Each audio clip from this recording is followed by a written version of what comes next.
여러분, 데드리프트 하다가 허리 다쳐본 적 있으신가요? 헬스장에서 어떤 남성분이 140kg 정도로 데드리프트를 하다가 갑자기 우직근 소리가 나면서 허리를 다쳤던 걸 목격한 적이 있거든요. 그때 당시 그분 안색이 너무 안 좋아서 제가 원판 빼는 것도 도와드리고 그랬었는데, 이제 허리를 저도 실제로 한번 다쳐본 적이 있는 경험으로는 정말 데드리프트를 다시 하기가 무서워집니다. 제가 이번에 데드리프트 영상을 준비하면서 여러 유튜브 영상들을 찾아보다가 허리 이슈로 데드리프트를 어려워하시는 분들이 되게 많더라고요. 그래서 이번 영상에서는 데드리프트를 하면서 허리가 안 아프게 하는 방법, 데드리프트의 자세, 그리고 자극 부위가 어떻게 되는지 알려드릴 테니 그동안 데드리프트가 어려우셨던 분들이라면 영상 꼭 시청 바랍니다.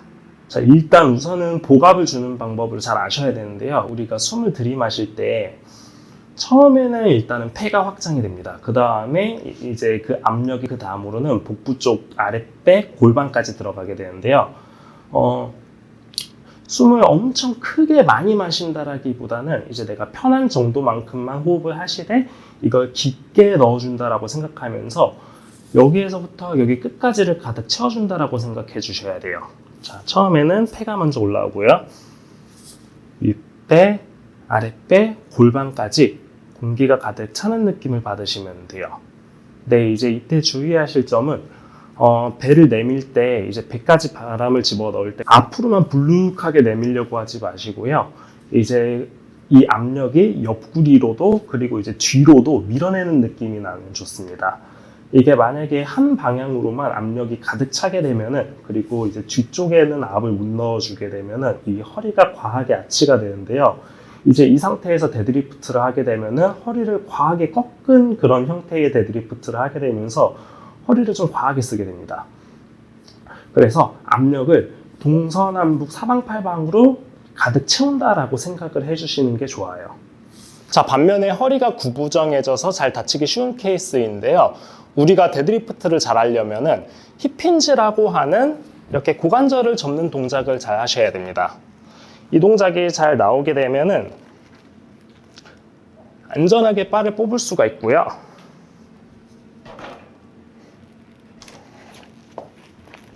자, 만약에 이 고관절 접는 힙힌지가 잘 안 되면은 허리가 구부정하게 되면서 뽑을 때 허리로 과한 스트레스가 들어갑니다.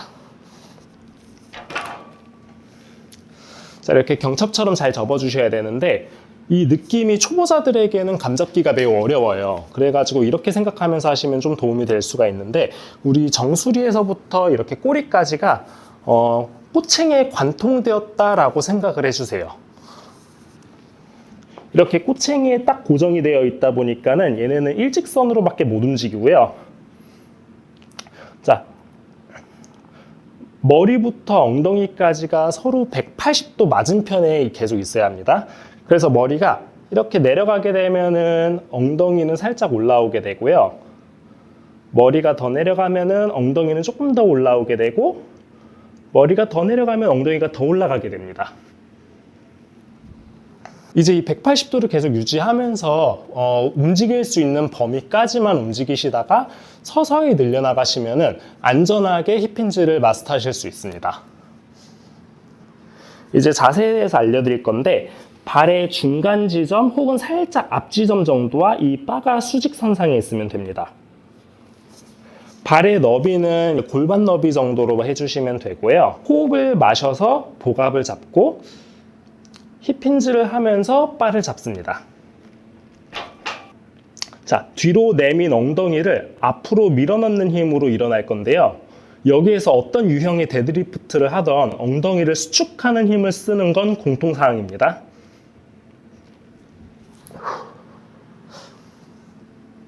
자, 추가적인 설명을 덧붙이자면 데드리프트 할 때 각도에 따라서 데드리프트의 종류가 좀 바뀌게 되는데요. 컨벤셔널 데드리프트 같은 경우는 상체가 내려가다가 손이 무릎을 지나는 그 시점부터는 무릎을 살짝 앞으로 내밀면서 접습니다.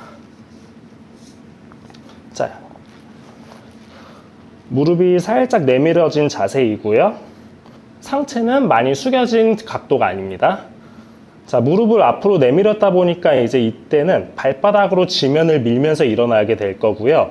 그리고 아퍼벅지에 개입이 생기게 됩니다. 자, 루마니안 데드리프트 같은 경우는 무릎을 접긴 하지만 앞으로 내밀지는 않게 되고요. 오히려 상체를 조금 더 많이 숙이게 됩니다.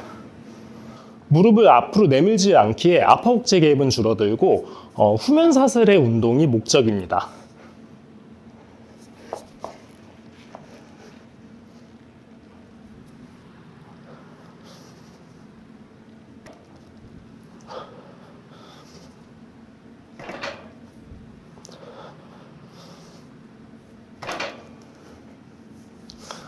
자, 스티플레그드 데드리프트 같은 경우는 무릎을 거의 안 접고 고관절을 많이 접습니다.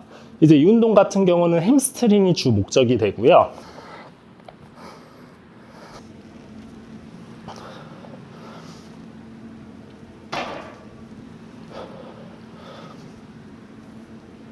자, 데드리프트는 어디 운동일까? 이 질문도 되게 많이 듣는 질문 중에 하나였는데 일단 결론부터 먼저 말씀드리면은 후면 사슬 강화 운동이에요. 데드리프트 어디 운동이야? 누가 이렇게 물어보면 햄스트링, 엉덩이, 척추기립근, 광배근, 승모근 운동이야. 이렇게까지 말할 수는 없잖아요. 우리는 이때 같은 기능을 가지고 있는 근육들을 후면에 있는 근육들은 후면 사슬, 전면에 있는 근육들은 전면 사슬 이렇게 칭하는데요. 이제 데드리프트를 전체적인 이런 협응의 관점으로 바라보지 않고 한 부위만 집중하는 고립 운동으로 하시게 될 경우에는 특정 자세나 특정 각도에서 이렇게 누락되는 부분들이 있게 돼요. 그래서 너무 특정 부위에만 집중을 하다가 예를 들어서 햄스트링에 자극이 안 온다 이럴 경우는 발바닥의 무게중심이 가운데에 계속 고정되어 있는 게 아니라 뒤꿈치로 좀 이동되었을 가능성이 있고 혹은 힙힌지가 좀 부족한 경우일 수가 있습니다. 반대로 엉덩이의 자극이 부족한 경우라면은 일어날 때 골반이 수평이 안 맞고 약간 전방으로 기울어지면서 허리가 꺾이면서 일어나는 경우이고요. 광배근에 자극이 안 온다면 봉을 나의 중심 쪽으로 당겨주고 있어야 해요. 그러면서 올라올 때는 팔을 외회전을 하면 광배근이 허리 쪽에 힘을 보조해주면서 단단한 안정성을 제공해주고요. 내려갈 때는 팔을 살짝 내회전하면은 광배근이 역삼각 모양으로 무게를 저항하는 장력이 느껴집니다. 데드리프트는 꼭 해야 하는 운동인가요? 사실 저는 운동을 15년 정도 하면서 8년 정도는 데드리프트를 안 해왔습니다. 자세를 잘 몰랐고 그리고 미용 목적으로는 데드리프트가 필수다라고는 생각을 전혀 안 했었어요. 그런데 이제 주변에서 데드리프트를 정말 사랑하는 사람들을 보면서 너무 깊게 빠져 있다 보니까 이제 그분들에게 물어보면은 데드리프트 왜 이렇게 많이 해? 이러면은 뭐 스트렝스가 세진다, 기분이 좋다 하고 나면은 뭐 힘이 세지는 것 같다, 이거 당연히 해야 되는 기본 운동 아니냐, 약간 이런 식으로 얘기를 하더라고요. 크게 저한테 와닿았던 건 없었어요. 그런데 데드리프트를 제가 이제 나중에 연구를 하게 되고 하면서 느꼈던 게 우리가 우리 몸을 나무로 비유하자면은 열매가 잘 자라고 잎사귀가 푸르면 나무가 이뻐 보일 수는 있지만 기둥과 뿌리가 단단하지 않으면 그 나무는 되게 약한 나무가 되잖아요. 데드리프트도 마찬가지로 우리가 하는 운동들 중에서 몇 안 되는 우리의 중추를 강화시켜주는 운동입니다. 척추랑 골반 쪽에 이렇게 강한 자극을 줄 수 있는 웨이트 동작이 많이 없잖아요. 그런데 데드리프트 같은 경우는 우리의 중심이 되는 이런 축의 역할을 해주는 근육들을 강화를 시켜주다 보니까는 기본 토대를 정말 강하게 만들어주는 그런 운동이다라는 결론이 생기더라고요. 그래서 만약에 여러분들 중에서도 데드리프트를 좀 깊이 하시는 분들이 있다라면은 자세를 잘 연습하셔가지고 한번 데드리프트에 대한 인식을 바꿔보셨으면 좋겠습니다.